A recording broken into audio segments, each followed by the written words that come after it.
Hello students. तो आज हम आपके लिए बहुत ही शानदार वीडियो लेके आए हैं और ये जो वीडियो है ये कंडीशनल सेंटेंसेस के बारे में है, यानी शर्त सूचक वाक्य। तो कुछ ऐसे वाक्य होते हैं जिनमें कंडीशंस दी रहती है, जैसे कि अगर मैं वहां आता तो तुमसे मिलता, कि अगर मेरे पास कार होती तो मैं तुमको देता, है ना, कि अगर मैं आज पढ़ लेता तो शायद मैं पास हो जाता, मैं एग्जाम क्लियर कर लेता। अगर मैं पूरी साल पढ़ता तो शायद मैं 90% मार्क्स स्कोर कर लेता। तो अगर, यदि, है ना, इन केस, है ना, ऐसे वर्ड लगे होते हैं इफ, जो कंडीशन पैदा करते हैं कि अगर ऐसा होता तो ऐसा हो जाता। तो इन्हीं को हम बोलते हैं कंडीशनल सेंटेंसेस। कैसे सेंटेंसेस? Conditional sentences. और ये वीडियो जो है वो क्लास 12th और 10th दोनों के लिए बहुत ही इंपॉर्टेंट वीडियो है। और क्लास 12th के क्वेश्चन बैंक में इसके काफी सारे क्वेश्चंस भी दिए गए हैं, वो आपको मैं अभी साइड स्क्रीन पर दिखाऊंगा। लेकिन अभी आप देखिए कंडीशनल सेंटेंस होता क्या है ना। तो कंडीशनल सेंटेंस क्या होता है, ध्यान दो। कंडीशनल सेंटेंसेस में आपको ये तो पता लग गया कि ऐसे सेंटेंसेस जिनमें कंडीशंस रखी जाती हैं, और कंडीशंस रखने के लिए कुछ वर्ड यूज किए जाते हैं जिनमें मेन है इफ। होता तो एज इफ भी है, होता तो इन केस भी है ना, और भी होता है वैन, होता है कि वैन जब मैं वहां आता। तो इनको यूज किया जाता है कंडीशंस को दिखाने के लिए। तो conditional, what is conditional sentences? Conditional sentences क्या है? जिनमें कंडीशंस दी रहती है ना। तो चलिए, अब कंडीशनल सेंटेंसेस के बारे में हमने बताया। कंडीशनल सेंटेंसेस में कंडीशनल वर्ड भी रहते हैं, like if, as if, in case, when, है ना, और भी काफी सारे, अनटिल, अनलेस भी आ जाते हैं। अब कंडीशनल सेंटेंसेस में दो क्लॉज रहते हैं। कितने क्लॉज? चलो मैं ऐसे करके लिखता हूं, दो क्लॉज, लाइक दिस, है ना, कॉमा से जुड़े रहते हैं। और उस एक क्लॉज को हम नाम देते हैं जिसमें अक्सर वो कंडीशनल वर्ड लग के आता है, इफ। अक्सर इफ लगा रहता है, जैसे आप यहां देख रहे हो इन सभी एग्जांपल्स में कंडीशनल वर्ड क्या लगा हुआ है? इफ। मोस्टली इफ आता है, कभी कभी बाकियों का यूज भी किया जाता है। तो इसलिए उस क्लॉज का हम नाम दे देते हैं इफ क्लॉज। क्या नाम दे देते हैं? If clause. और एक सेकेंड सेंटेंस होता है जो कि इस इफ क्लॉज पर डिपेंड करता है। कैसे? कि यदि वर्षा होती तो फसल अच्छी होती। तो फसल अच्छी कब होती? बोलो, अगर वर्षा होती, राइट ना। तो ये वाला सेंटेंस डिपेंड करता है इफ क्लॉज पर, इसलिए इस क्लॉज को अपन डिपेंडेंट क्लॉज या फिर दूसरा बोले तो मेन क्लॉज भी नाम दे सकते हैं। डिपेंडेंट क्लॉज या मेन क्लॉज।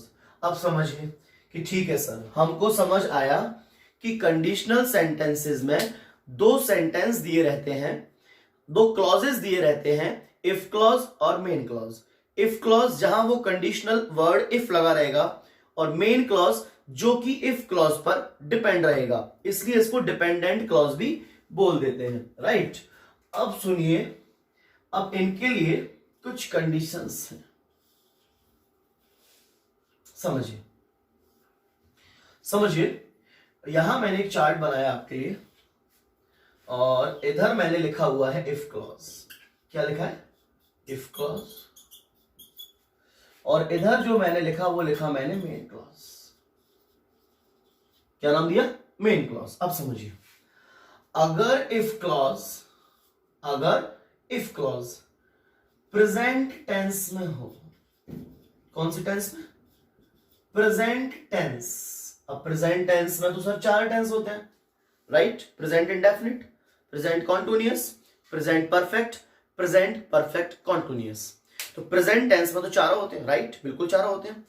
हाँ, तो मेरा कहने का मतलब वही है कि अगर प्रेजेंट टेंस होगा या तो प्रेजेंट इंडेफिनिट होगा। मोस्टली 98% प्रेजेंट इंडेफिनिट का यूज करते हैं, कभी कभी प्रेजेंट कॉन्टिन्यूअस एसएमआर का यूज करते हैं। कुल मिला के हमने क्या देखा, अगर हमारा इफ क्लॉज प्रेजेंट टेंस में हो तो मेन क्लॉज में विल, शैल, और कभी कभी रेयरली केसेस में कैन का प्रयोग करते हैं। रेयरली केसेस में कब? अगर इफ क्लॉज प्रेजेंट टेंस में हो। ये बात समझ आई आपके? सेकंड देखिए, अभी मैं कंप्लीटली लिख दूंगा, उसके बाद आप स्क्रीनशॉट ले लेना, है ना। अच्छा, अगर हमारा इफ क्लॉज पास्ट टेंस में हो, कौन से टेंस में हो, पास्ट टेंस, मैंने क्या बोला, प्रेजेंट टेंस हो, कोई भी प्रेजेंट, तो विल शैल कैन। अब प्रेजेंट से पास्ट हो रहा है, प्रेजेंट से पास्ट, पास्ट टेंस हो, तो यहां भी प्रेजेंट से पास्ट कर दो, यानी विल का पास्ट क्या होता है, वुड, शैल का पास्ट क्या होता है, शुड, और कैन का पास्ट क्या होता है, कुड, है ना। तो अगर हमारा इफ क्लॉज पास्ट टेंस में हो तो मेन क्लॉज में क्या लगा देंगे, वुड, शुड या कुड। ओके, अब थर्ड देखिए, अगर इफ क्लॉज में हैड हेल्पिंग वर्ब दी हो, मेरी बात को जरा ध्यान से समझना, मैंने ये ब्रैकेट में हेल्पिंग वर्ब लिखी है, ये जरूरी है समझना कि हैड हेल्पिंग वर्ब हो, क्योंकि हैड तो मेन वर्ब भी होती है, कि हैड मेन वर्ब भी होती है, जानते हो ना आप। हैड मेन वर्ब क्या होती है कि अगर मेरे पास, आप सुनो, मेरे पास कार है, I have a car, okay, मेरे पास मार्कर है, आई हैव अ मार्कर। अब मैं यही बोलूं कि मेरे पास मार्कर था, तो मैं पास्ट में जाऊंगा ना, क्या बोलूंगा, हैज हैव की सेकंड फॉर्म बोलूंगा हैड, कि आई हैड अ मार्कर, मेरे पास मार्कर था। तो मेन वर्ब भी होती है has have, has have present की मेन वर्ब, सेकंड फॉर्म क्या होती है उसकी, हैड। तो ध्यान रखो, हैड हेल्पिंग वर्ब होनी चाहिए। अगर हैड हेल्पिंग वर्ब है तो मेन क्लॉज में ध्यान रखो वुड हैव, शुड हैव, और जैसा कि मैंने आपको बताया था रेयरली केसेस में कभी कभी कुड हैव का प्रयोग करते हैं। एक बार फिर समझिए, कंडीशनल सेंटेंस जिनमें कंडीशंस दी रहती हैं, if, as if, in case लगा रहता है, ये वर्ड लगे रहते हैं, मोस्टली इफ लगा रहता है, और इसमें दो क्लॉजेज रहते हैं जिनमें एक में इफ लगा रहता है, उसको इफ क्लॉज बोला, और जो दूसरा है डिपेंडेंट क्लॉज जो इस पर डिपेंड करता है, उसको मेन क्लॉज दे दिया। अब इफ क्लॉज प्रेजेंट टेंस में हो तो मेन क्लॉज में विल, शैल, कैन लगाओ, मोस्टली प्रेफरेंस देते हैं विल को। अगर इफ क्लॉज पास्ट टेंस में हो तो वुड, शुड, कुड लगाओ, मोस्टली प्रेफरेंस देते हैं वुड को। अगर हैड हेल्पिंग वर्ब लगी हो, मेन वर्ब नहीं, तो मोस्टली प्रेफरेंस देते हैं वुड हैव को, राइट।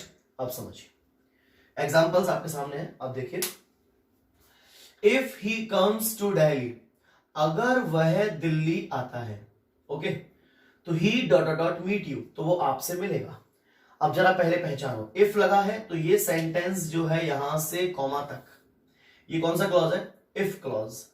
तो अगर वो दिल्ली आता है तभी तो आपसे मिलेगा, ये इस पर डिपेंड है, डिपेंडेंट क्लॉज, तो ये हो गया आपका मेन क्लॉज।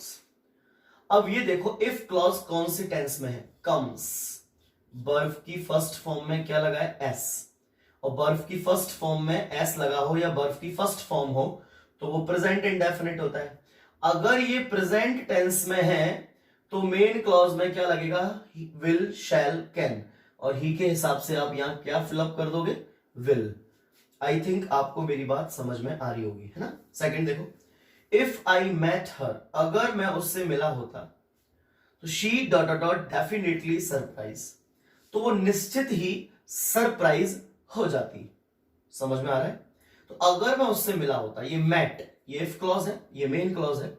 इफ क्लॉज में जो मेट लिखी है वो मीट की कौन सी फॉर्म है, सेकंड फॉर्म है, मीट की सेकंड फॉर्म है, और मीट की सेकंड फॉर्म वर्ब की फर्स्ट फॉर्म या एस प्रेजेंट इंडेफिनिट में, और वर्ब की सेकंड फॉर्म पास्ट इंडेफिनिट में। अब पास्ट टेंस है तो सेकंड वाले क्लॉज में क्या लगेगा, वुड, शुड, कुड, और शी है तो वुड लगेगा। वैसे भी हम वुड को प्रेफरेंस देते हैं, मॉडर्न इंग्लिश में शैल का यूज खत्म कर दिया है, तो हमने क्या किया, वुड।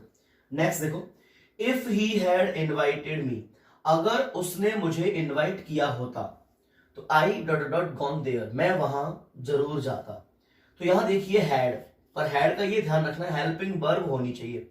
चलो, हेल्पिंग वर्ब कैसे पहचानेंगे कि ये हेल्पिंग वर्ब है। हेल्पिंग वर्ब ये तब होगी जब इसके बाद मेन वर्ब की थर्ड फॉर्म दी हो, क्योंकि हैड के साथ हमेशा मेन वर्ब की थर्ड फॉर्म आती है।